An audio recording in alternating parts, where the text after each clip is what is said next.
All right, excellent. We'll just let folks trickle in here for a minute. I'll introduce our speaker for today.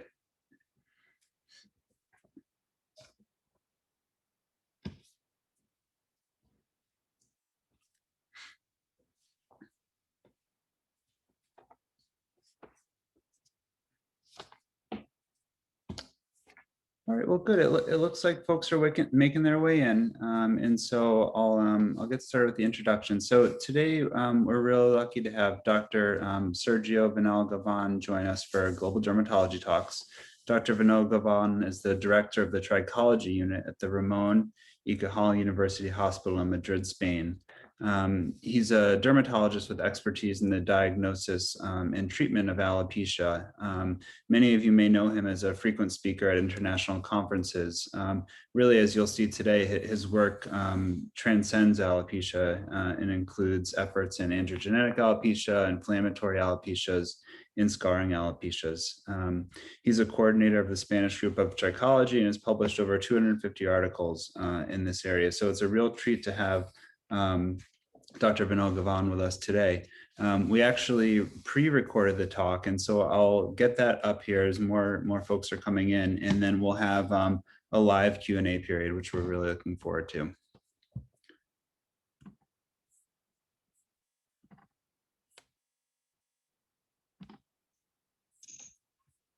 Hello to everybody, I'm Dr. Sergio Baño from Madrid, Spain, and it's my pleasure to participate in this Global Dermatology Talks. I'm going to talk about what's new in heart disorders 2021. This is my slide of disclosures. And these are the topics that we're going to talk about today. We will see some topics regarding androgenic alopecia, alopecia areata, scarring alopecia, and also the relationship between COVID infection and telogen effluvium. Well, for this review, I have included the information from published articles, accepted articles in press, lectures, clinical trials, and also my personal experience. For those of you who don't know me, I work at Madrid at a public hospital, Ramon y Cajal Hospital. We have a trichology unit there, and I also work at the private clinic where we evaluate patients with different types of heart disorders, and we are a team of more than 8 dermatologists focused on the diagnosis and medical and surgical treatment of heart disorder. Well, the first topic that I want to discuss is this SARS-CoV-2 induced telogen effluvium, which is a very frequent entity nowadays. 2 to 4 months after the infection, it's typical the presence of an intense telogen effluvium, and fever during infection is one of the main risk factors. In second place, I want to talk about the effectiveness of oral dutasteride, especially low-dose oral dutasteride. We know that dutasteride is more effective than finasteride in the treatment of male androgenetic alopecia. It has been demonstrated that dutasteride 0.5 milligram daily is also safe in the treatment of these patients. This is one of our patients treated with oral dutasteride 0.5 milligram daily after 1 year with an excellent result. Here is another patient treated with oral dutasteride 0.5 milligram 5 times a week after 1 year. And we agree with these authors that propose dutasteride as the treatment of choice for male androgenic alopecia, and in second place would be oral finasteride. But we agree that oral dutasteride is more effective with a similar safety profile than finasteride for the treatment of male androgenic alopecia. Well, based on this clinical trial published in the Blue Journal a few years ago, it could be demonstrated that oral dutasteride low dose 0.1 milligram daily, which is similar to 2 capsules of 0.5 milligram per week, was as effective as finasteride 1 milligram daily. And based on this issue and taking into account the longer elimination half-life of dutasteride, 5 weeks compared with the 5 hours of finasteride, we thought that oral dutasteride using low doses could be an interesting treatment for mild forms of androgenetic alopecia or even as a maintenance therapy.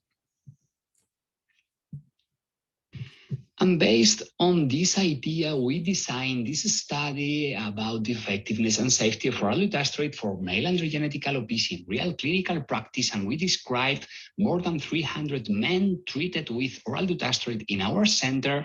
Of the patients treated with 0.5 milligram daily, 90% improved and only 3% of patients presented adverse effects requiring discontinuation of the drug.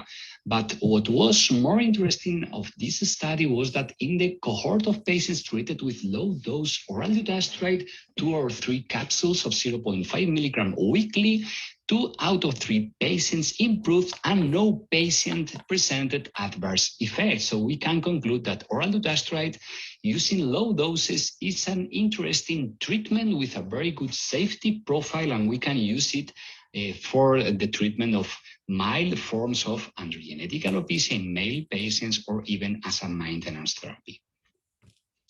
Well, the third point that I want to discuss is the use of oral minoxidil, which is a treatment which is very trendy nowadays since the American Congress of 2015 that Dr. Rod Sinclair described his experience with this treatment. We have been using in the last 6 years low-dose oral dutasteride for men and women with different forms of alopecia.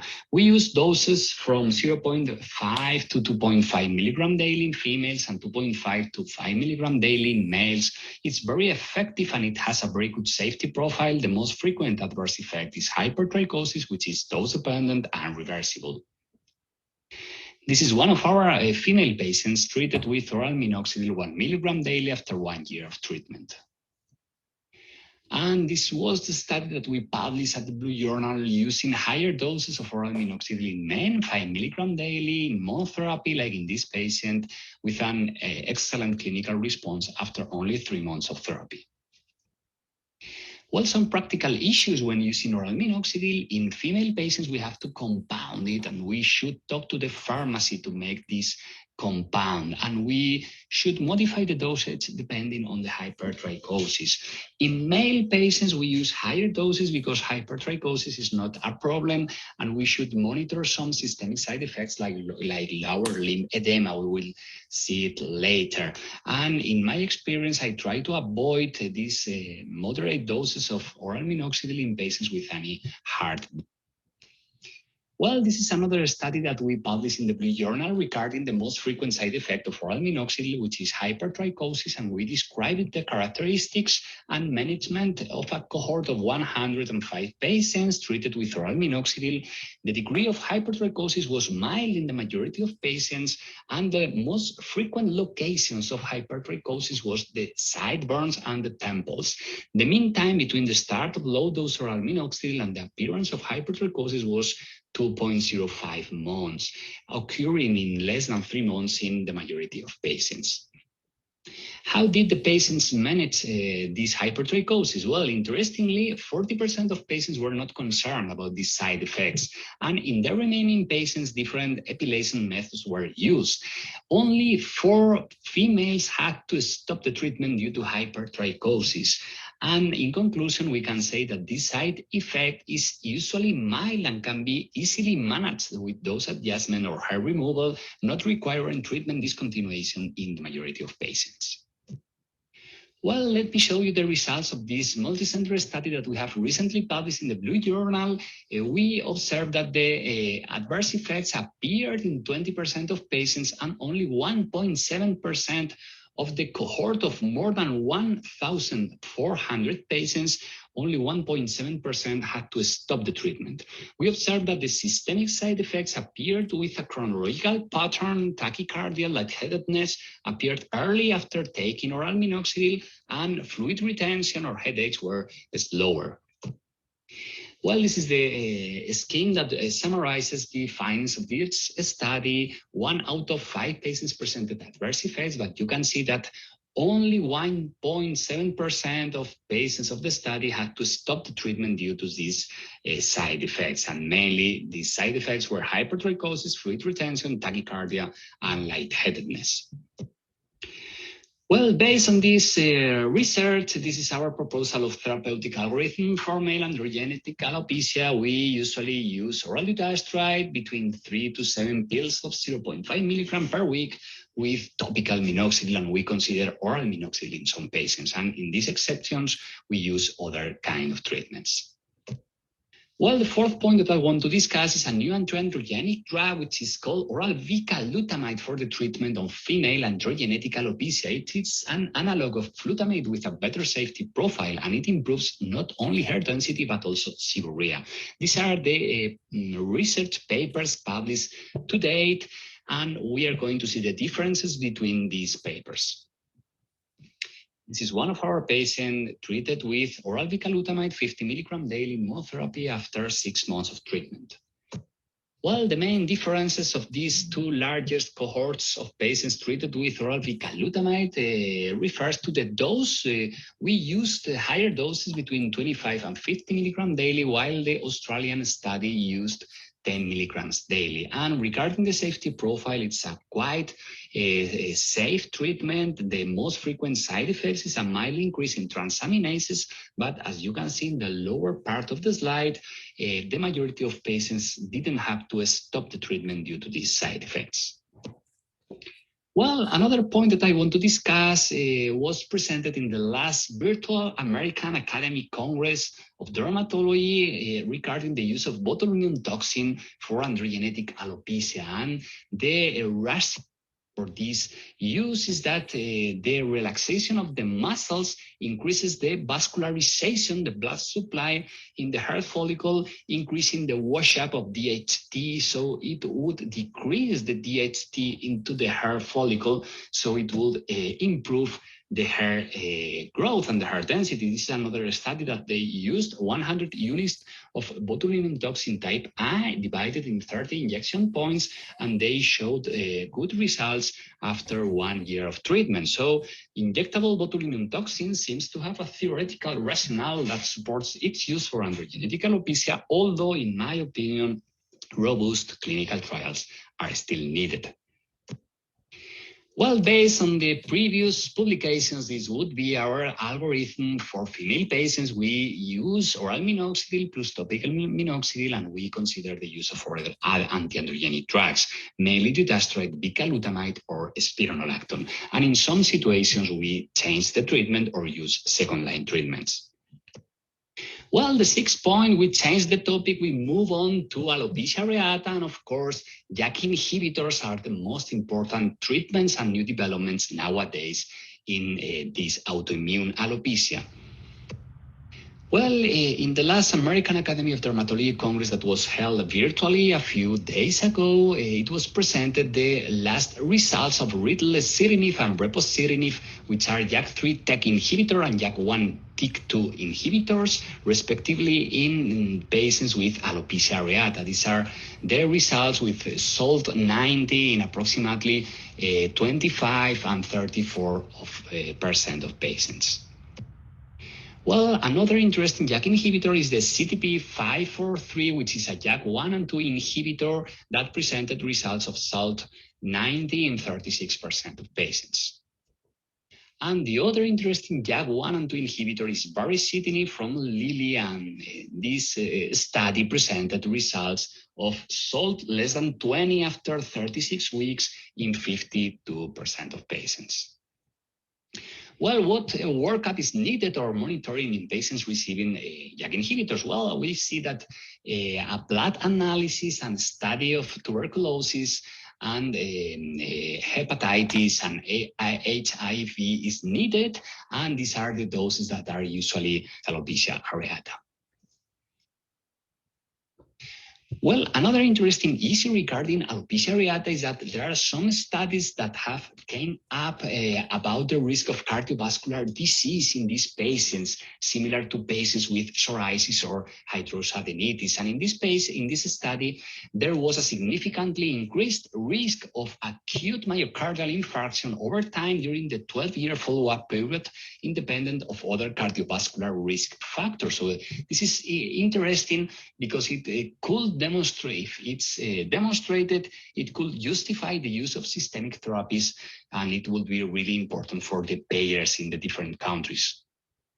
This is another study that demonstrated that alopecia areata has systemic immune, cardiovascular, and atherosclerosis biomarker dysregulation, suggesting the need for systemic treatments. Well, I'm changing the topic to scarring alopecias. I want to show you this study that we have recently published in the Blue Journal, showing the effectiveness of dutasteride in a large series of patients with frontal fibrosing alopecia in real clinical practice. Although the exact mechanism of action of dutasteride in FFA is not known, we can speculate different hypotheses, as you can see in the bottom, at the bottom part of the slide. Well, the objective of this study was to describe the therapeutic response of dutasteride, and we included 224 patients with frontal fibrosing alopecia, and we observed that the patients treated with dutasteride achieved a higher degree of stabilization, especially those treated with high dose of oral dutasteride between 2 to 7 capsules, 0.5 milligram per week. So oral dutasteride was the most effective therapy compared to other systemic treatments, with a dose-dependent response for frontal fibrosing alopecia in real clinical practice, and no relevant side effects were detected in the dutasteride. And based on this study, we have just published this proposal of therapeutic algorithm with a first-line treatment of oral dutasteride plus topical calcineurin inhibitor and topical versus low-dose oral minoxidil. We add oral isotretinoin if facial papules are present, and if we don't see response after 1 year, we consider other treatment like hydroxychloroquine or doxycycline. Well, the ninth point that I want to discuss is the use of 2 new treatments for lichen planopilaris. In first place, the use of PRP, platelet-rich plasma. We have had really great results in some patients with this treatment, and it has been recently described other series of other authors with good result. And I'm starting of using PRP for lichen planopilaris with good results. And the other treatment is the use of oral minoxidil for LPP. We published this study with the Australian group, and we included 51 patients with classical LPP treated with oral dutasteride, and we observed that 40% of patients improved the hair thickness with this treatment, and the safety profile was really good. So we can say that low-dose oral minoxidil may be used associated to the classical anti-inflammatory treatments of LPP in order to offer a slight improvement in our patients with this scarring alopecia. Well, this is another of our patients with LPP treated with oral minoxidil and low-dose oral cyclosporine with a good result after 12 months.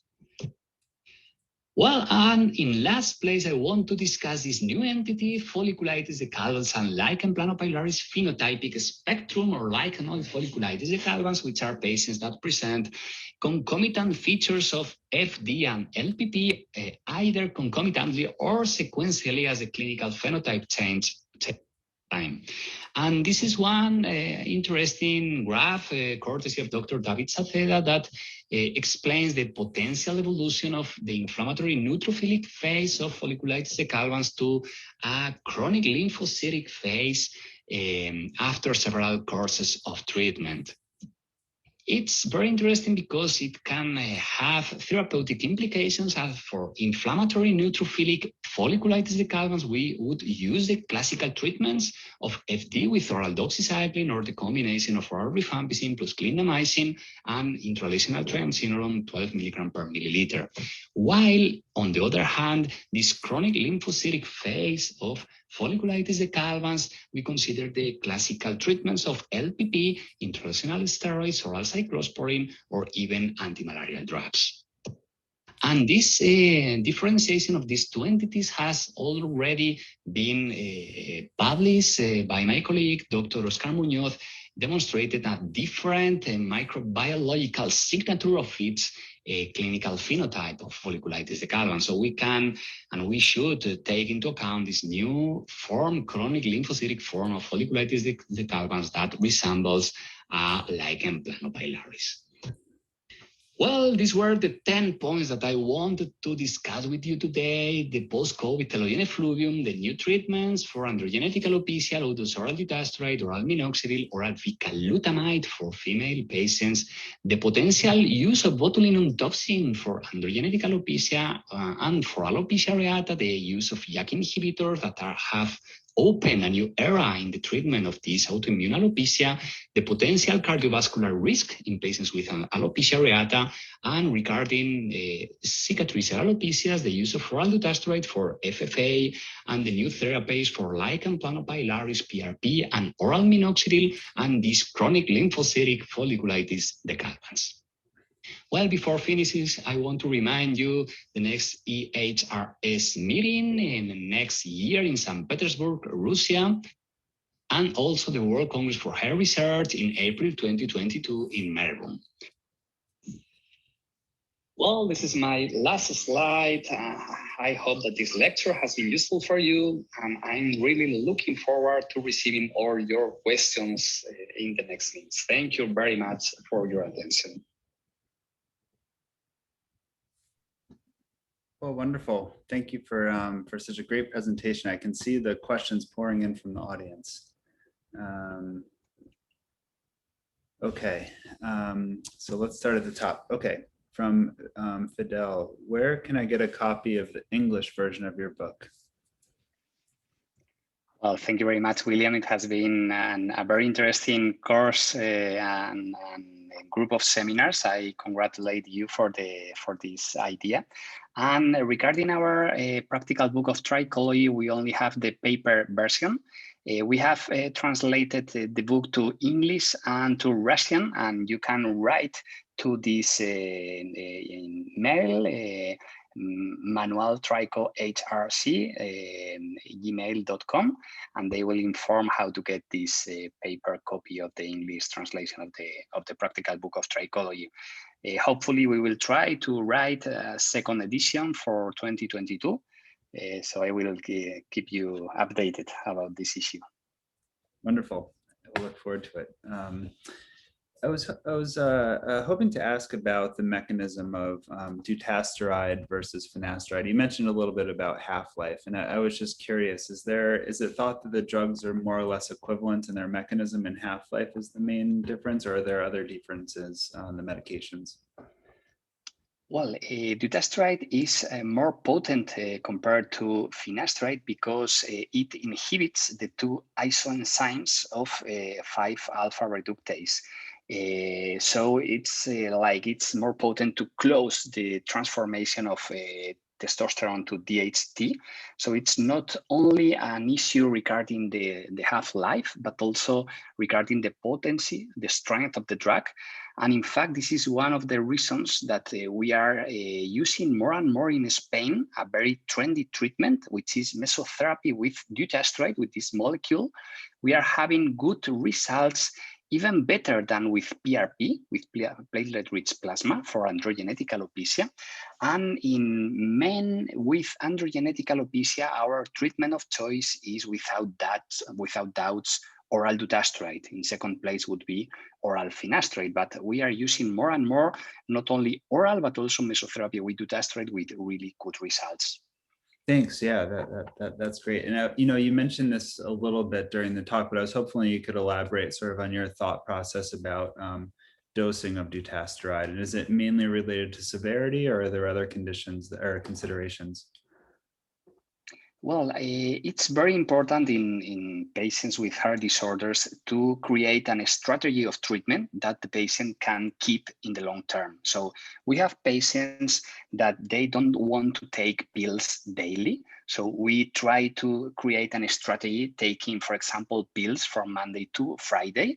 We give them oral dutasteride 0.5 milligram daily from Monday to Friday, and they have a very good compliance in the long term.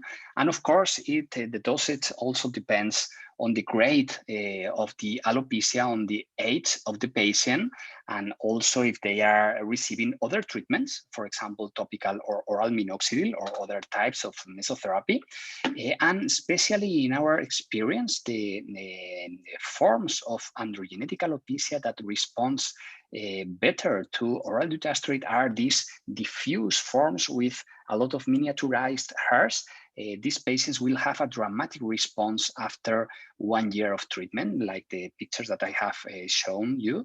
And I think it's really interesting for the patients because in my view, the patients that we receive in our consultation usually know the good results of hair transplantation, but they don't know the good results that you can achieve with medical treatment. So I think that for dermatologists, it's a really important issue to know these medical therapies to not only stabilize, but also to improve the hair density in patients with alopecia. Sure. Yeah, absolutely. Yeah. Thanks so much. And you know, I think that kind of leads into the next question about, you know, combining agents. And so, for example, low dose oral minoxidil with finasteride or dutasteride. And is that a conversation that you have with patients right off the bat, or what's your sort of thought process around combining medicines? It all changes depending on the gender of the patient. In male patients, we always try to give them an anti-androgenic drug because it has been demonstrated that it's the most effective treatment in the long term. And in some patients, we add minoxidil, topical, oral minoxidil, or both of them. I think that the combination of oral dutasteride, oral minoxidil, and topical minoxidil is the most effective treatment for male androgenetic alopecia. In some patients, we can even add mesotherapy with dutasteride, especially in the beginning of the treatment, or if the patient wants to decrease the dosage of the oral therapies. On the other hand, in female patients, we prefer to start with minoxidil. And in this regard, oral minoxidil has been a revolution in the treatment of our female patients with androgenetic alopecia. In our experience, it's our treatment of choice, oral minoxidil, with a dosage between 0.5 or 1 milligram daily. The most frequent adverse effect is hypertrichosis, but it's easily manageable with dose adjustment. It's not a problem. And in our experience, it's really effective and very comfortable for the patients in the long term because the compliance is really good. In some patients, we add also topical minoxidil to the treatment with oral minoxidil to improve the response. I think that oral minoxidil is like 75% of the effect. And if we add topical minoxidil, it's like we are adding a 25% additional effect more. And in some patients, especially in female patients with hyperandrogenic signs, we add oral anti-androgenic drugs if they are not looking for pregnancy, of course. And our oral anti-androgenic drugs that are preferred for the treatment of female androgenetic alopecia are oral dutasteride, oral bicalutamide, or oral spironolactone. In the therapeutic algorithm that I showed you, we preferred oral dutasteride except in patients that have an hyperandrogenism syndrome. In these patients, we will offer spironolactone or even bicalutamide. Bicalutamide has been a great surprise in the last years because it's a very well-tolerated anti-androgenic drug.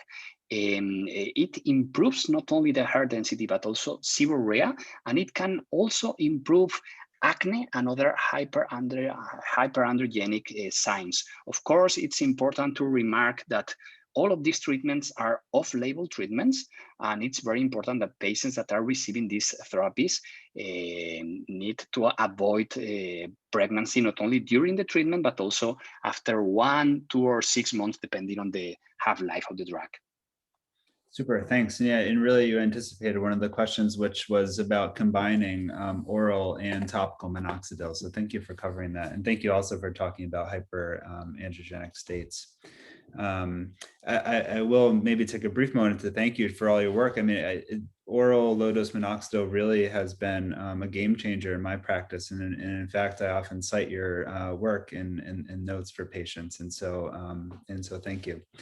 I was wondering if you could talk a little bit more about, and I may not pronounce it perfectly, bicalutamide, and sort of what the mechanism of action is there. Maybe personally it's something I'm not quite as familiar with, and I was hoping you could talk a little bit more about that.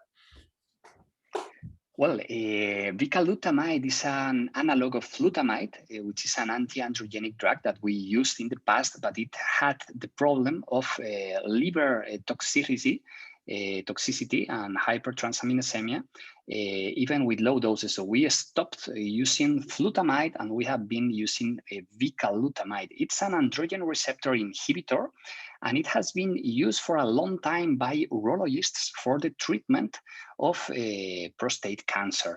And before using it for androgenetic alopecia, we reviewed and we evaluated the clinical trials published for prostate cancer, and we saw that the safety profile was really good for this new drug.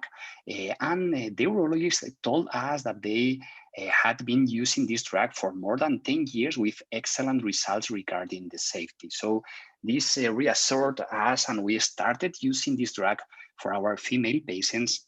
And we observed that the effectiveness was really good and the tolerance was perfect. And the patients were really happy with this drug because they improved their seborrhea, their acne. It's interesting because it can even improve the hypertrichosis or the hirsutism in patients with hyperandrogenism.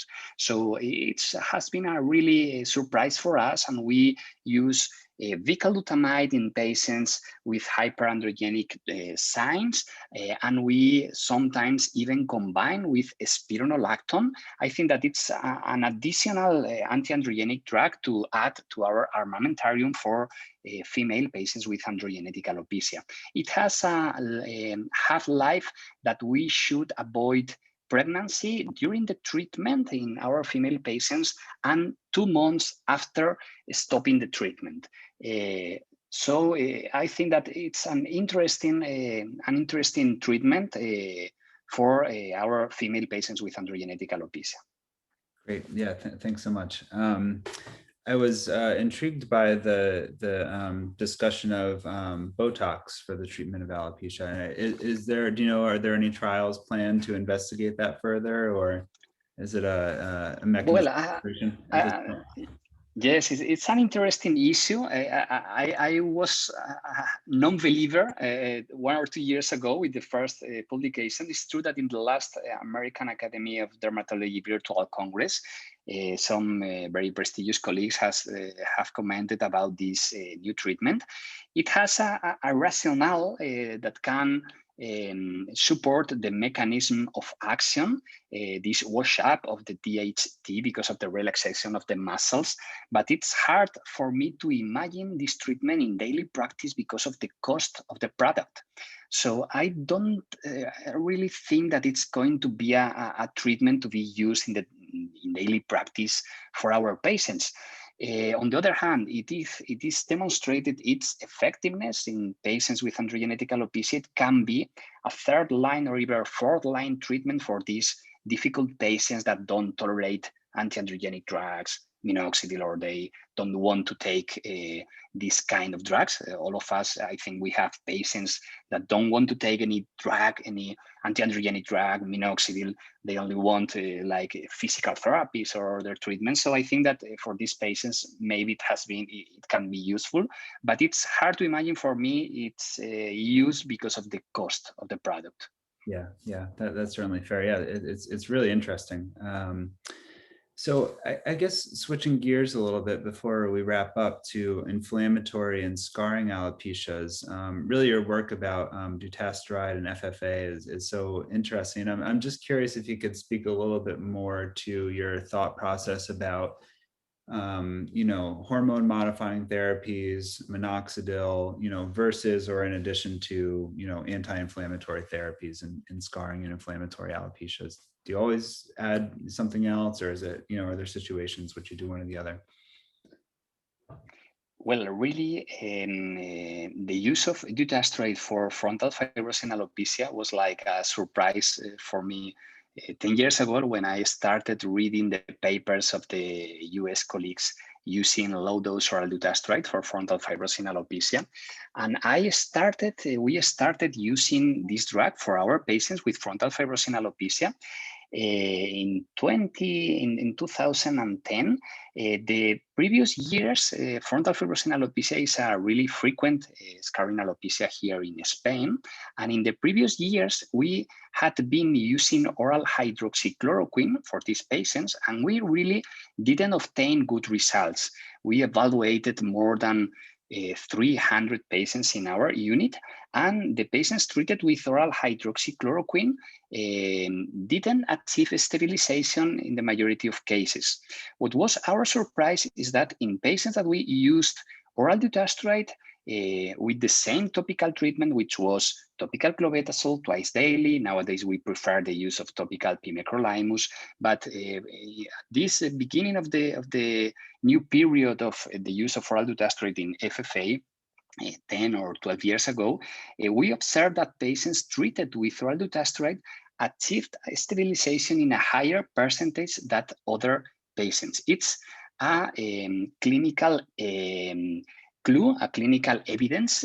We really don't know the exact mechanism of action of dutasteride in frontal fibrosing alopecia, but we think that it acts in the microenvironmental hormonal of the hair follicle, in the microenvironment hormonal of the hair follicle, and I think that it might produce a decrease in the exposure of antigens for the lymphocytic attack to the hair follicle. It's really hard for me to imagine the exact mechanism. In fact, we are working now with the group of Christos Tiotios and John McGrath in some new studies to elucidate the potential mechanism of action of this drug in frontal fibrosing alopecia. But what is true is for in daily practice, we try to add this oral dutasteride in almost all our patients of frontal fibrosing alopecia. And we also add an anti-inflammatory treatment. And depending on the degree of the inflammation, evaluated by trichoscopy, for example, the degree of peripylar cast or other signs of inflammation, we treat with topical pimecrolimus, or we add a topical steroid, even intralesional steroids with triamcinolone 4 milligram per milliliter, or in some cases, we add oral hydroxychloroquine or even oral doxycycline, like in LICHEN, PLANOPILARIS. But my personal feeling is that patients treated only with oral hydroxychloroquine achieve a lower degree of stabilization compared to patients treated with oral dutasteride. The exact reason I don't know yet, but hopefully we will know in the next months or 2 or 3 years. Yeah, it's exciting, and it's great to have options to offer these patients, because obviously, as you know, and folks in the audience know, these can be conditions that are very difficult to treat, and so it's really exciting. There was a quick question which I just want to address before maybe we move on to the last question about just logistics. There's a question about the recording being available, and yes, it will be, and we'll post it to our YouTube channel later today or tomorrow. I guess just to wrap up, first of all, thank you so much for joining us today and really lending your expertise with us and in our audience. I mean, it's really been enlightening. I'm just curious, maybe to close, if you could comment on what you think the biggest unanswered questions in alopecia are, or / where do you envision the field in 10 years from now? Just someone with such intimate knowledge in this area, what do you think is in store for us? Well, thank you, William. A very interesting question. I think that in the next years, we will really see the exact pathogenesis of frontal fibrosing alopecia and the best treatments for this entity. It's fascinating how this cicatricial alopecia has increased its incidence in the last 20 years. I think it's amazing. We have to analyze it because it's going to be very, very interesting in the following years.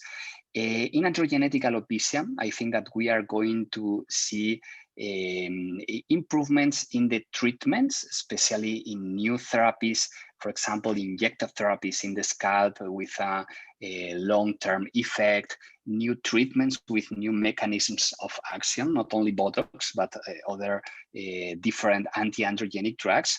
And I think that the use of systemic treatments like oral minoxidil or sublingual minoxidil will be will improve the management of our patients.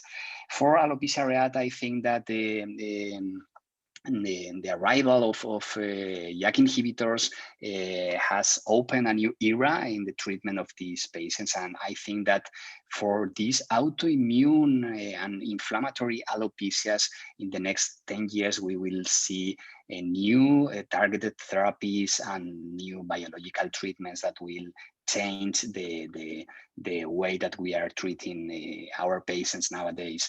And in general, I think that in 10 years, we will probably start the use of regenerative medicine and stem cell therapies for not only androgenetic alopecia, but other types of alopecia. And probably in 10 or 15 years, we will treat our patients with a combination of drugs, for example, anti-androgenic drugs, minoxidil, systemic or sublingual minoxidil, physical therapies like the improvement in low-level light therapy, different forms of PRP, and some treatments of regenerative medicine like different types of stem cell therapy. I think that hair transplantation will be present in 10 years.